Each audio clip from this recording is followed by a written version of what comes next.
इस केस में आज तक ये दूसरा मामला है आज़ादी से लेकर अब तक जब तक किसी डिफेमेशन के केस में किसी को सजा हुई। तो ये सब जानते हैं कि भारतीय जनता पार्टी ने हजारों करोड़ रुपए खर्च करके राहुल गांधी की इमेज को खराब करने की कोशिश की। संसद में माननीय प्रधानमंत्री जी ने, रेणुका चौधरी एक सांसद हैं, उनको उन्होंने बोल दिया कि ये उनकी हंसी सुपर्णका जैसी है। एक महिला का इससे बड़ा अपमान क्या हो सकता है? तो कहाँ हुआ विकास? इस देश में इस समय 20 करोड़ से ज़्यादा बेरोजगार हैं, लोगों को नौकरी नहीं है, 5 किलो अनाज पे लोगों को जीना पड़ रहा है और अनाज भी देते नहीं है राशन, लेकिन राशन किसी के घर का नहीं है, हमारे अपने पैसे का। आज अगर भिखारी भी 1000 रुपये रोज कमाता है तो 180 रुपये, वो भी 500 रुपये कमाता है तो उसमें से 90 रुपये रोज GST देता है, वो अपने हक का ले रहा है, कोई सरकार दान नहीं दे रही है उसको। जिस तरीके से आपने देखा कि राहुल केस में जो है अब कांग्रेस चारों तरफ से घिरती जा रही है, उनको 2 साल की सजा हुई, फिर उसके बाद बेल मिल जाना, उसके बाद उनकी जो है सदस्यता रद्द होकर घर आवास पूरा छिन जाना, कैसे देखते हैं?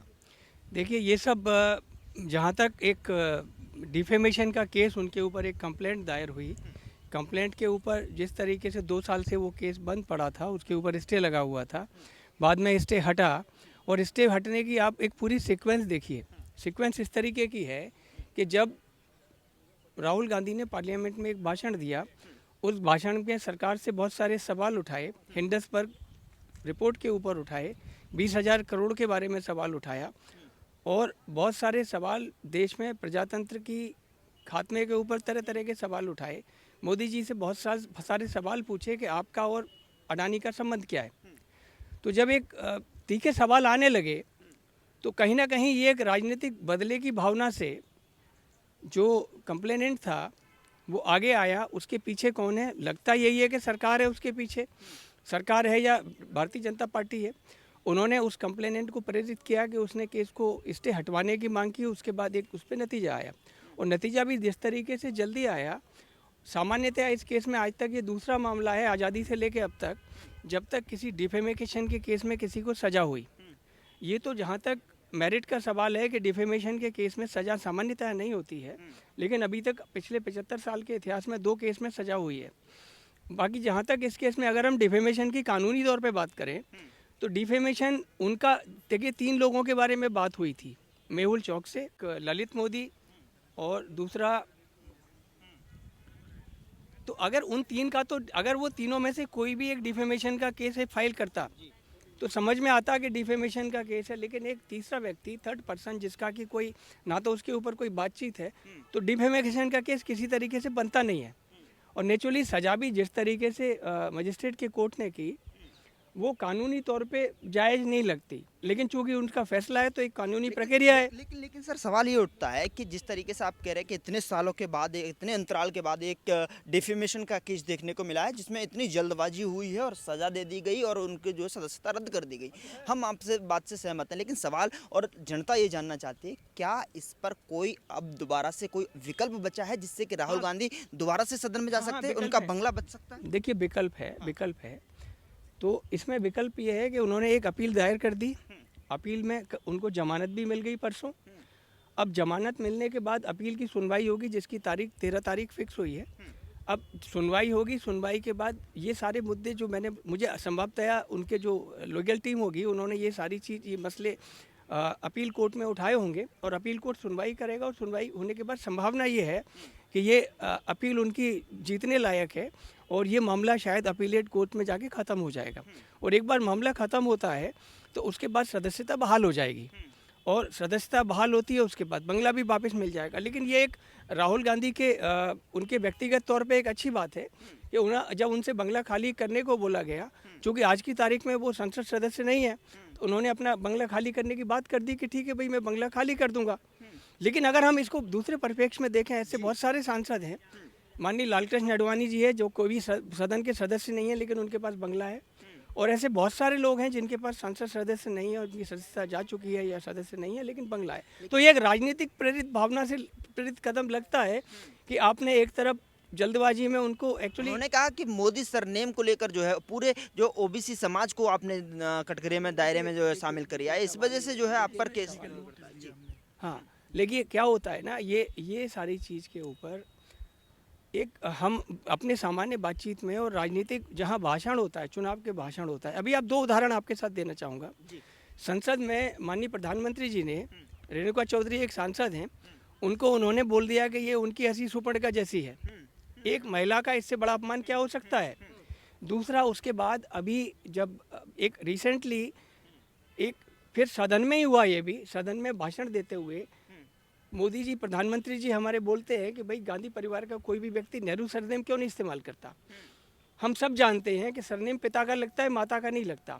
नेहरू सरनेम इंदिरा गांधी का उनका पितृपक्ष से था, तो राजीव गांधी की माता का सरनेम था, पिता का सरनेम गांधी था, इसलिए उन्होंने गांधी इस्तेमाल किया।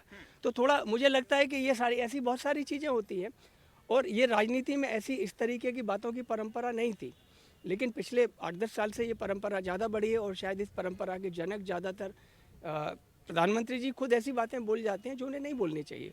और नेचुरली क्या होता है, जब एक आदमी बोलता है तो कहीं ना कहीं जवाब में दूसरी चीज़ें राजनीति में आती रहती हैं। तो इससे सभी राजनीतिज्ञों को बचना चाहिए, व्यक्तिगत आलोचना से, और व्यक्तिगत तौर पे ऐसे शब्द ना इस्तेमाल करें। माफी मांग लेना सही रास्ता था राहुल गांधी के लिए? माफी मांग लेते तो इतना बड़ा जो है मसला ही नहीं बनता। माफ़ी तब होती है जब किसी ने गलती की हो।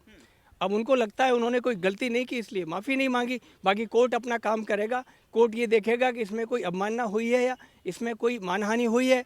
मानहानि देखिए बड़ा साफ है, मानहानि का जो कानून है, अगर किसी व्यक्ति को सबसे पहले पब्लिक प्लेस पे मीडिया में कोई ऐसा बोला गया हो जिससे उनकी मानहानि होती है और एक्चुअली मानहानि हुई हो, तो वो व्यक्ति जिसने अगर केस डाला है वो बता दे कि मेरी मानहानि क्या हुई है, उसके बाद केस आगे बढ़ता है। तो ये सारी चीज़ें देखिए, अभी चूंकि मैं एक एडवोकेट के नाते ये नहीं पूरा कह मामला प्रकरण जज के संज्ञान में नहीं था? इतने पन्नों का जो केस था, इतने पन्नों की जो फाइल थी, क्या उसे इतनी जल्दी पढ़ दिया गया? हाँ, इतनी जल्दी इसीलिए चूंकि इस पे अगर इस पे गंभीरता से सोचा जाता तो मेरे हिसाब से मैं चूंकि कानून को जानता हूँ, तो मेरे हिसाब से ये सज़ा देने का मामला नहीं बनता था। लेकिन चूंकि एक निर्णय है, अब इसका रास्ता अपील का है, अपील फाइल हो चुकी है, उस अपील पे आगे की अदालतें जो निर्णय लेंगी उस हिसाब से क्या आएगा। राहुल गांधी की जीत इस अपील पर सुनिश्चित है?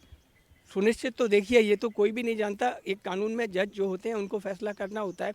लेकिन जो उस केस के तथ्य हैं, तथ्यों के आधार पे मैं इतना कह सकता हूँ कि हाँ, संभावना है कि इस केस में अल्टीमेटली ये मामला खारिज हो जाएगा और राहुल गांधी इस केस को जीत जाएंगे। तो क्या इससे जो है अब दूसरी पार्टी जो सत्ता में है वो ये कह रही है कि कांग्रेस इस पूरे मसले को तूल दे रही है, जिससे कि कर्नाटक में उसको फायदा हो जाए, तमाम राज्यों में चुनाव है उसमें फायदा हो जाए? ये सिर्फ जो है सेंटीमेंट पैदा कर रही है। आपके नज़रिए से सेंटीमेंट है या केस है? देखिए, इसका तूल देने का शुरुआत भारतीय जनता पार्टी ने की। देखिए, मैं किसी पार्टी से नहीं हूँ, ना मेरा किसी पार्टी के पक्ष में मत है, लेकिन अगर आप पूरा इसको एक न्यूट्रल तरीके से देखें तो इसकी शुरुआत भारतीय जनता पार्टी ने की।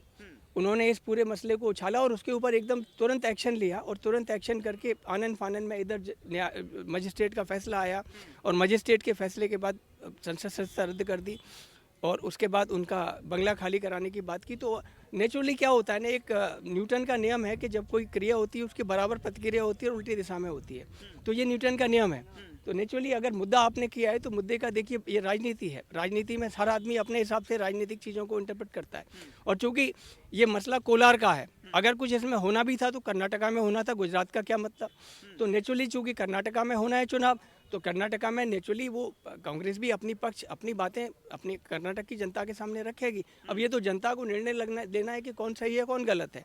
लेकिन नेचुरली ये एक एक्शन की रिएक्शन है, क्रिया की प्रतिक्रिया है, और न्यूटन का नियम है, उसके हिसाब से हुई है।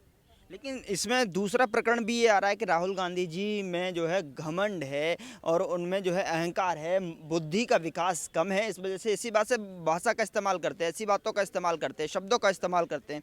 सावरकर को लेकर जो है इन दिनों इन्होंने मुद्दा छेड़ रखा है, अपने मंच से लगातार कहा है कि मैं गांधी हूँ, माफ़ी क्यों मांगूंगा, सावरकर थोड़ी ना हूँ। तो सावरकर के घर वालों ने कह दिया कि हम अपने आप पर मुकदमा दायर करेंगे। बताइए कब माफी मांगे? देखिए देश अब एक और मुद्दा, देखिए देश में क्या है, हम प्रजातंत्र में रहते हैं, हर व्यक्ति को बोलने की स्वतंत्रता है, ठीक है।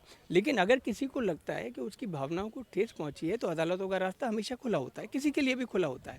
अगर किसी व्यक्ति को या उनके परिवार को लगता है कि उनके राहुल गांधी के बोलने से अगर किसी की कोई फीलिंग आहत हुई है तो वो उसके लिए कोर्ट जा सकते हैं। लेकिन जहाँ तक सवाल ये है कि ये मतलब बुद्धि का ऐसा कौन सा पैरामीटर है, एक बात बताइए, एक आदमी जिसने आपने बोला कि बुद्धि कम है, आपने किस इंडेक्स से नाया, एक आईक्यू इंडेक्स? मैं नहीं कह रहा, रविशंकर प्रसाद, हाँ, जेपी नड्डा कह रहे हैं। देखिए, मैं वही ये चीज़ मैं आपके माध्यम से रविशंकर प्रसाद जी और जेपी नड्डा से ही पूछना चाहता हूँ कि आपका ऐसा कौन सा इंडेक्स है जहाँ तक एक बुद्धि मापने का एक तरीका है, उसको हम इंटेलिजेंट क्वेश्चन कहते हैं। तो क्या आपने राहुल गांधी का इंटेलिजेंट क्वेश्चन नाप का देखा? राहुल गांधी एक पढ़े लिखे व्यक्ति हैं। उन्होंने ब्रिटेन के यूनिवर्सिटी से एमफिल की डिग्री प्राप्त की, उसके बाद कुछ डिग्री हार्वर्ड से प्राप्त की। एक अच्छे पढ़े लिखे व्यक्ति हैं, समझदार व्यक्ति हैं। और ये सब जानते हैं कि भारतीय जनता पार्टी ने हजारों करोड़ रुपए खर्च करके राहुल गांधी की इमेज को ख़राब करने की कोशिश की, उन्हें पप्पू बनाया, पप्पू बताया। उनके बनाने से नहीं बन सकते। लेकिन अब देखिए, इतिहास गवाह है, आपके सामने आप लोगों ने शायद यात्रा कवर की है, मुझे दिखाई दे रहे हैं आप लोगों ने यात्रा, राहुल गांधी की जो भारत जोड़ो यात्रा कवर की। उस यात्रा में कम से कम मेरा अंदाज है वो कई करोड़ लोगों से मिले। उन करोड़ लोगों से उन्होंने बातचीत की, लोगों की समस्याएं सुनी, समस्याओं को जनता तक पहुंचाया और आप लोगों के माध्यम से सरकार तक भी पहुंचाया। सरकार ने उसका राजनीतिक और उसका पॉजिटिव पक्ष नहीं लिया, नेगेटिव पक्ष लिया। और उस नेगेटिव पक्ष के लिए वो दिल्ली पुलिस ने उनके ऊपर एक नोटिस किया कि आप बताइए कि भाई आपके पास कौन पीड़ित लोग आए थे और उन पीड़ित लोगों के बारे में बताइए। लेकिन उनको आप बताइए, मैं कहता हूँ चलिए जान लिया, लेकिन एक महिला अगर उसके साथ कोई परेशानी हुई है, क्या दिल्ली पुलिस ने उसको हल करने की कोशिश की? क्या गृह मंत्री ने उसको हल करने की कोशिश की? बिल्कुल नहीं की। आंकड़ा दीजिए ना, आप आंकड़ा देते हाँ, तो आंकड़ा करते, देखिए, आंकड़ा तो जब आपको मीडिया से इतना पता है तो आप देखिए, सरकार चुप नहीं बैठती। राहुल गांधी की पूरी यात्रा सरकार ने कवर की है, और जब राहुल गांधी की पूरी यात्रा सरकार ने कवर की है तो सरकार को पता है कि कौन कौन मिला है, कैसे मिला है, किससे क्या बात हुई है। इसके लिए कोई पब्लिक डोमेन में चीज़ें जानकारी की ज़रूरत नहीं है, और ये तो रोज़ घटनाएं होती हैं। आप अगर न्याय रियली देना चाहते हैं, हाथरस की उस लड़की को न्याय दे दिए जिसका रेप हुआ, जिसकी बॉडी रात को जला दी गई। अगर आप न्याय देना चाहते हैं तो भट्टा परसोल के लोगों को दीजिए। तो न्याय के तो बहुत सारे हैं। न्याय अगर आपका देने का मकसद है तो न्याय देने के लिए आपको राहुल गांधी की उसकी ज़रूरत नहीं है। आप न्याय रोज किसी ना किसी के साथ अन्याय होता है। किसी भी, आप देखिए, अल्पसंख्यक समुदाय के लोगों को जानबूझ के टारगेट किया जाता है। आप दीजिए ना न्याय, उनको क्यों नहीं देते?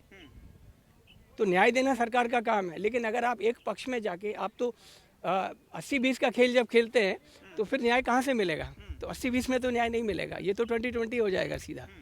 तो इसलिए देखिए, सरकार को मतलब न्याय की अगर बात करते हैं तो आप, सरकार जिस मकसद के लिए चुनी जाती है लोगों के भले के लिए होती है। सरकार कह रही है सबके साथ सबका विकास कर। हाँ, लेकिन कहाँ हुआ विकास? इस देश में इस समय 20 करोड़ से ज़्यादा बेरोजगार हैं, लोगों को नौकरी नहीं है। 5 किलो अनाज पे लोगों को जीना पड़ रहा है, और अनाज भी देते नहीं है। हाँ, राशन, लेकिन राशन किसी के घर का नहीं है, हमारे अपने पैसे का। आज अगर भिखारी भी 1000 रुपये रोज कमाता है तो 180 रुपया, वो भी 500 रुपये कमाता है, तो उसमें से 90 रुपया रोज GST देता है। वो अपने हक का ले रहा है, कोई सरकार दान नहीं दे रही है उसको। लेकिन सरकार से लोगों को अनाज नहीं चाहिए, नौकरी चाहिए। 15,000 रुपये महीने की सम्मान की नौकरी दे दीजिए, भीख मत दीजिए। ये भीख है। कहना चाह रहे हैं आप जो है इस पर जो भावना, जो दूसरी भावना पर जो है बदले की भावना लेने के लिए इस पर कार्रवाई की गई है? किस पे? राहुल गांधी जी पर जो हाँ, पार्टी यही लगता ऐसे ही है, काम कर रही है। यही लगता है। हाँ। और इस सब से बचना चाहिए। देखिए, राजनीति में आप, मुझे याद है अच्छी तरीके से, एक राजीव गांधी जब प्रधानमंत्री थे तो कोई यूनाइटेड नेशंस में मुद्दा उठा, अपोजिशन, और इसमें देखिए मुद्दों पे विवाद होता था, लेकिन कभी भी देश एक था पूरा। अब वाजपेयी जी को पूरे देश को रिप्रेजेंट करने के लिए यूनाइटेड नेशंस भेजा गया। तो इस तरीके से हम एक अच्छा अपोजिशन हो और अच्छी सरकार हो, और सरकार और अपोजिशन इस तरीके से ना लड़े। इस तरीके से सरकार के ऊपर जिम्मेदारी है कि विपक्ष को सही तरीके से रखे। ठीक है, आखिरी सवाल मेरा ये है कि क्या जल्द जो है राहुल गांधी सदन में दिखाई देंगे? देखिए, ये तो सब उस नतीजे के ऊपर है कि उस अपील का क्या निर्णय आता है, अपील कितनी जल्दी होती है। और अगर अपील जल्दी ख़त्म हो जाएगी, अपील का जल्दी नतीजा आ जाएगा तो जल्दी संसद में दिखाई देंगे। और अदरवाइज़ तो देखिए, कानूनी प्रक्रिया है। अब चूँकि एक सज़ा हो चुकी है, जब तक वो सज़ा ख़त्म नहीं होती कोर्ट से सज़ा ख़त्म होगी, उसके बाद ऑटोमेटिकली उनकी बहाली होगी, वापस संसद में आएंगे। बाकी तो मुद्दा जनता के सामने है, जनता को निर्णय लेना है। बचा हुआ है, चांस बिल्कुल बचा है बिल्कुल राहुल। चांस बचा है, बिल्कुल। ठीक है, राहुल गांधी के पास बड़ा चांस, बड़ा मौका, बड़ा विकल्प जो है कह सकते हैं सदन में जाने का, और बंगला वापस उनके पास मिलने का बचा है। ये सुप्रीम कोर्ट के वकील BV गौतम के द्वारा आपने जाना कि किस तरीके से इस पर कार्रवाई होनी है। फिलहाल इस रिपोर्ट में इतना ही। नमस्कार।